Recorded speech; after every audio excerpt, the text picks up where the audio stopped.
always doing STEM related activities. So when Design to Learn came around, I was like, this is wonderful. Materials, supplies, guided lessons, how cool. Then when we started remote learning, I was like, oh, how are we going to do this? I don't have the supplies from my classroom. I don't have, the resources. So I thought about it, and it's kind of like a combination of Design to Learn mixed with, at home things that the kids could do.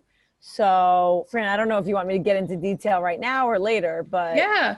Oh, okay. The mic is yours. So for the next about 10 minutes, I'd love you to just share some tools you've been using and perspectives, and then we can pause if anyone has any questions. So you can go ahead and share your screen if you'd like. Okay, so I'll get started then.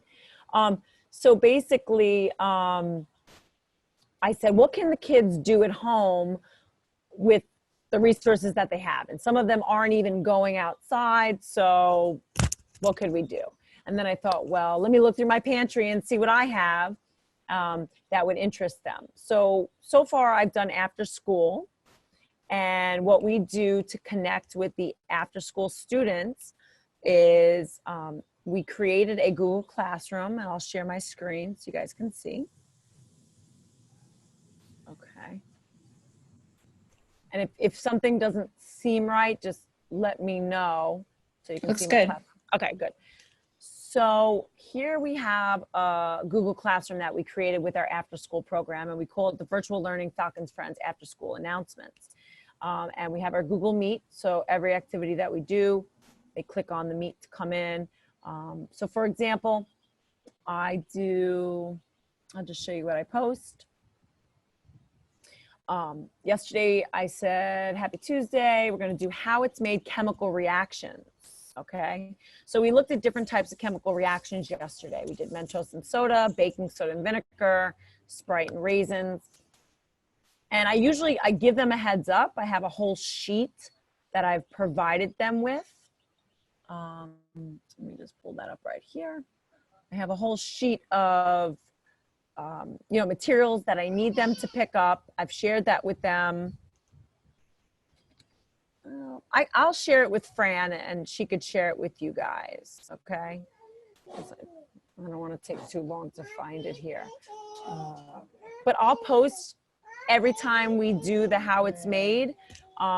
After I record the video, I post it for the kids that weren't able to make it. Those that do join, they come with the supplies and they do the activity along with me, right? And then I post other videos to help them.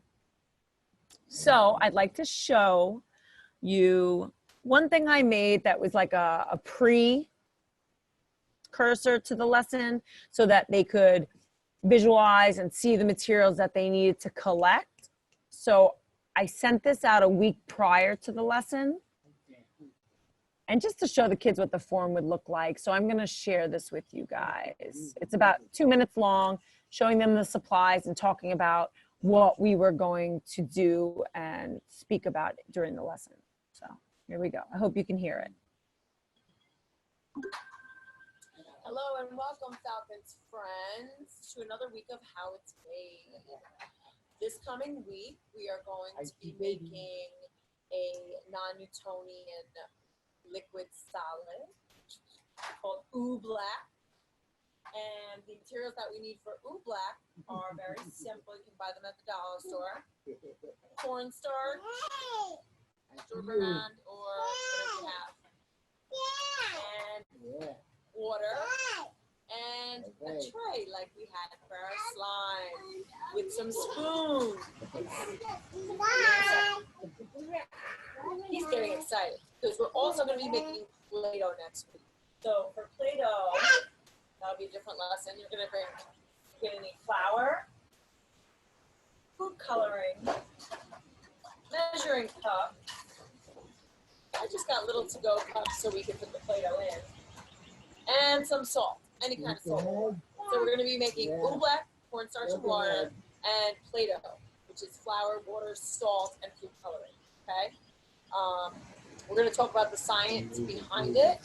So I'm just going to show you a quick video clip of what we're going to be sharing.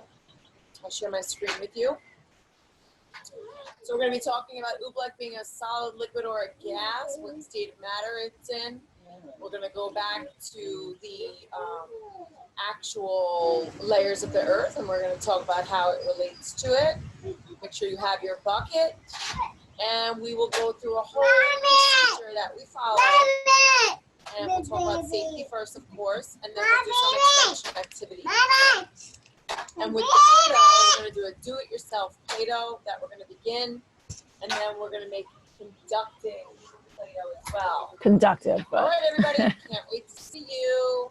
Make sure you check in next week with how it's made. Miss Joseph, Hunter, and Meadow. Bye, guys. Nice. I don't know how to stop that. Okay. I have two little kids, sorry, 4 and 2. So they're always in the lessons with me. But that would have been, that was a lesson I send the week before we actually do the experimenting. And the kids really show up to the Google Meets with all their materials ready to go. They have questions. I write down a whole bunch of questions that I want to ask them prior to the lesson so that I can focus it, right? And then sometimes I just do fun stuff like Mentos and soda, and we talk about chemical reactions. So I will show you a brief snippet of that. This was yesterday's lesson. This was super duper fun. Here we go. Oh, I stopped sharing my screen. I got to share it again. Sorry. Okay. Here we go. And the kids love it. I usually get about maybe 15 to 20 kids that pop in. You know, some don't stay for the whole time, some do. Other lessons are different, but I do get a good number of students to come on in. Here's Mentos and soda, chemical reactions / physical reactions. Okay. Oh, no, chemical reactions. So the kids are, oh, you can't hear the mic? When you open a soda, when you shake it, it was started busy. Right. But you only do that for one time. Right. So Right. Because once we did it the first time, right? Yes. Oh, hold on 1 second. I'm sorry, guys. Adriana, Jason, Miss Leah, how are you guys? Come on, show your face. Okay, so we just did Diet Coke and the Mentos, and it went crazy in my driveway, right, guys? Yes. So now we're gonna do. Okay, we're gonna try the ginger ale, I guess. Oh, but we gotta save some ginger ale because it's a different experiment. And That's a good start. Get into the good part. It's gonna explode. okay, ready? Can you see him? Yes, I see it.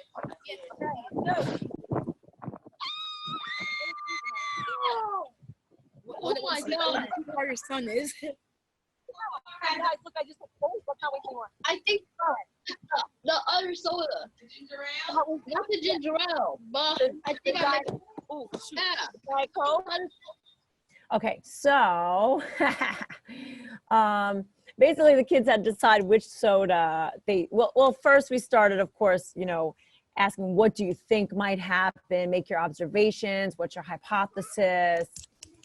And then I had a couple of different types of soda, and then they had to come up with a hypothesis to explain which soda would have the largest explosion and why. What's the reaction with Mentos that would cause that?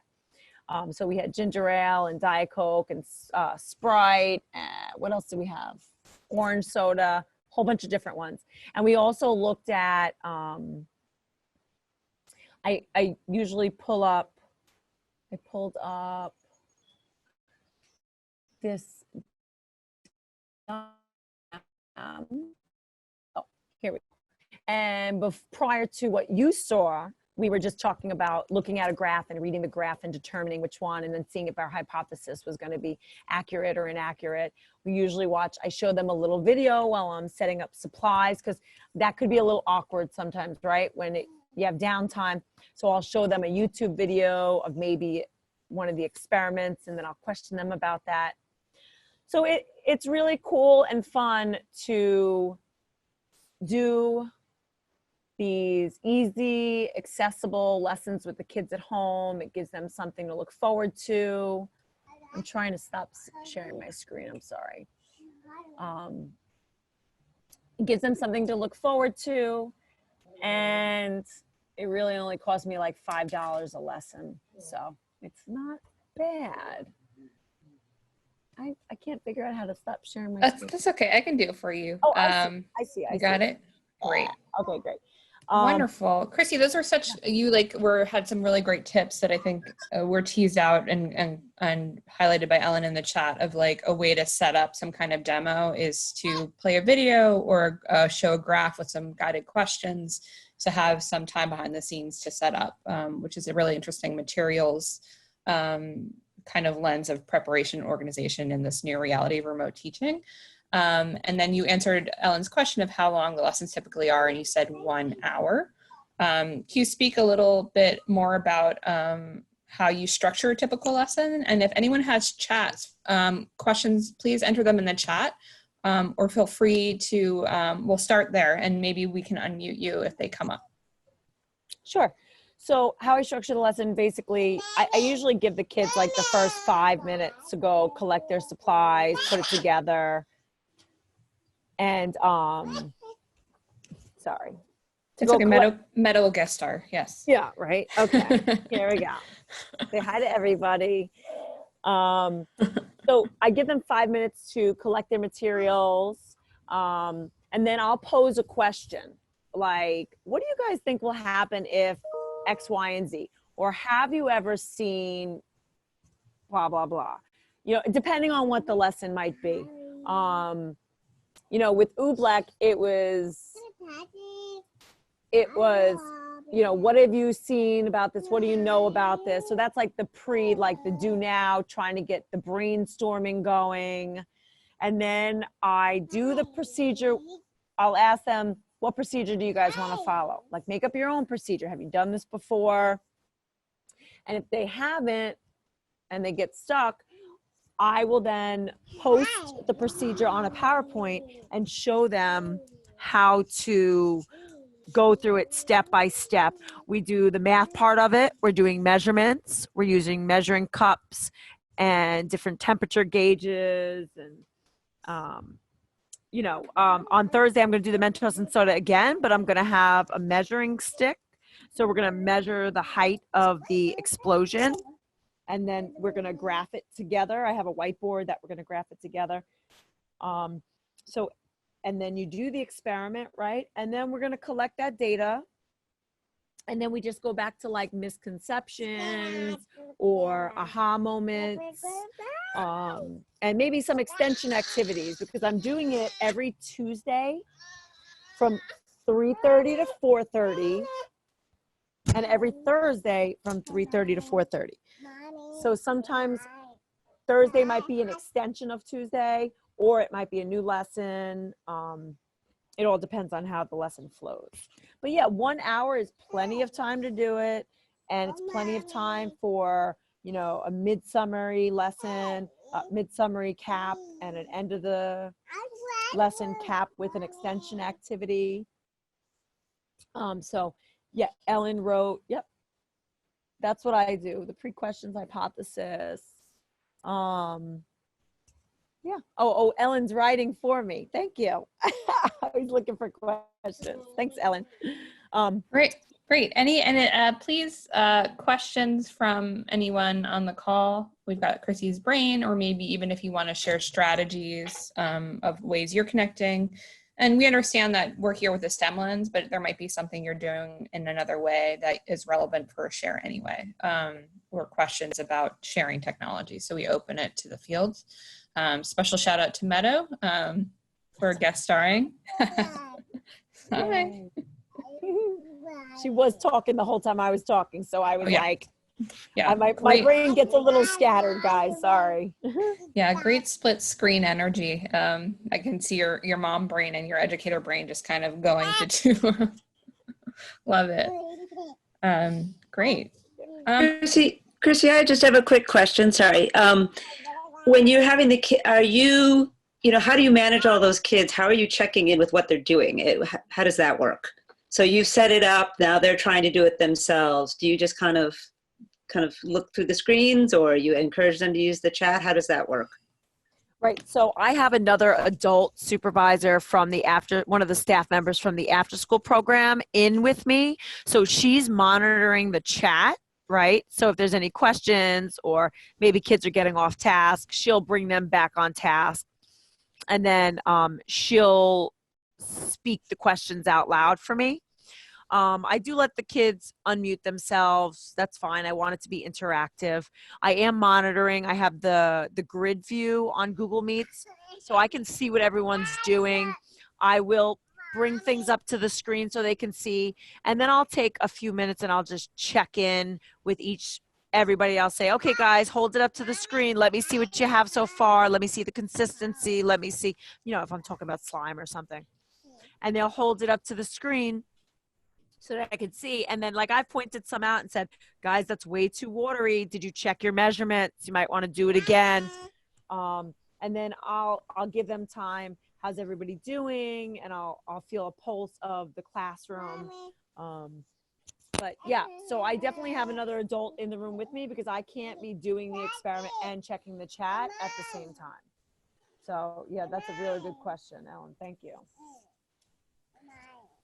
Great. It's nice to hear what collaboration can look like in a virtual space, which is, one doing more admin and being on the students' responses and monitoring, and one doing the setup and the teaching. So that's a great strategy. So if there's no questions, we invite you to unmute if you just want to chime in with a question. We'll give you a little space for that, or even a share. And if not, we've recorded this section and we'll do our best to get it out in a timely manner. Also, I want to respect the student faces and information there, so I'll do my best to blur that out to make it safe to share.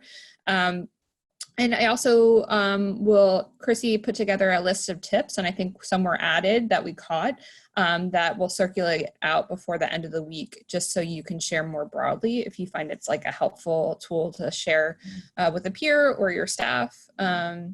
So I guess while we wait to see if any questions come in, thank you so much for joining us. We're going to transition a little bit, Ellen and I, to Skillshare of some technology that we think we've heard is useful in the field, and some that we're really excited about. And it would be great as a transition moment, Chrissy, and to respect your time, if you could just share some of the technology you use. You showed Google Classroom, and I think Google Meet. So what are your kind of go-to digital tools for teaching right now? Sure. I was using Zoom at the beginning, but then the DOE canceled that on us, but they just brought it back. But since I've been using, we're using that Google Classroom, right? So that's NYJTL, City Year, and 364 all collaborating at once. And what we did was we uploaded all of the students that are registered for after school. They have access to that. They're doing different activities. I'm doing different activities so that we can keep what was going. We're also doing it during summertime, which is super cool. It gives us kids something to do. Google Meets. I love Google Meets just because all the kids have access to it.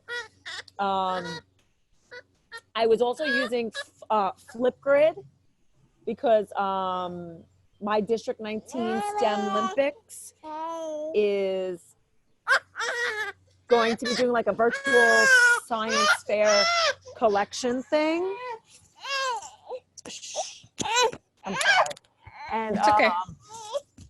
Flipgrid is really cool for the kids to post their own 1-2 minute videos, and then you could share it with everybody. Teachers can monitor it. You can limit